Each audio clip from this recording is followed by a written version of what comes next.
Hello. So I got these Crayola blending markers, and I thought I'd just try them out.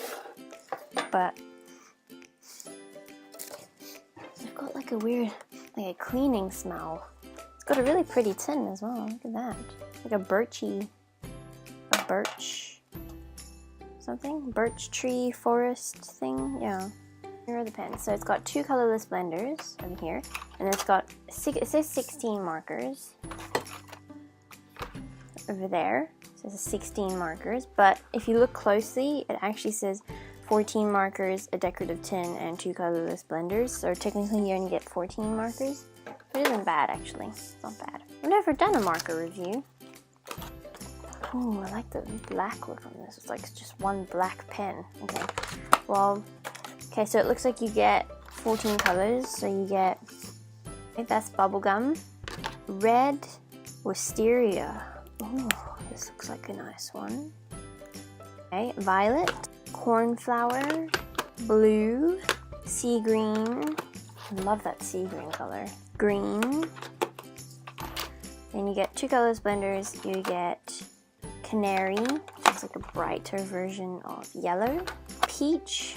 Orange, slate, so that's kind of like a stony kind of color, I guess, and black. But it says that it works best with marker paper over here, but I don't have marker paper and I've never used it before, so I just thought I'd test it on my paper and see what happens. Okay, let's try.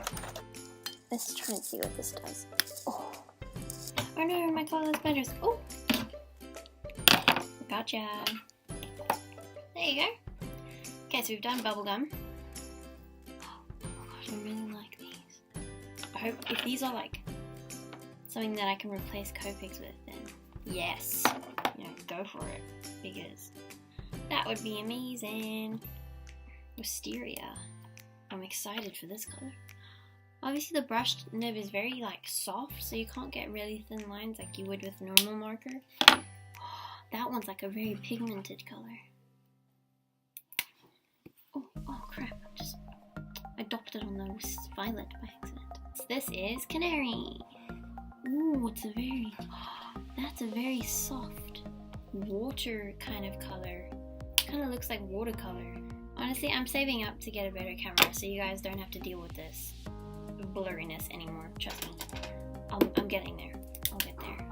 The black is very bluey.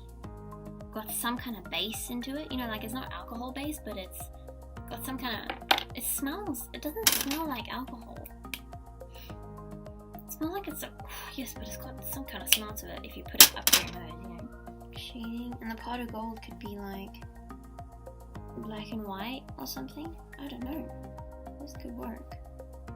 Hey guys, so if you didn't hear, I decided to draw a pot of gold that has a rainbow shooting out of it using all the different colors because I wanted it to be kind of like a challenge only using these markers. So here it goes.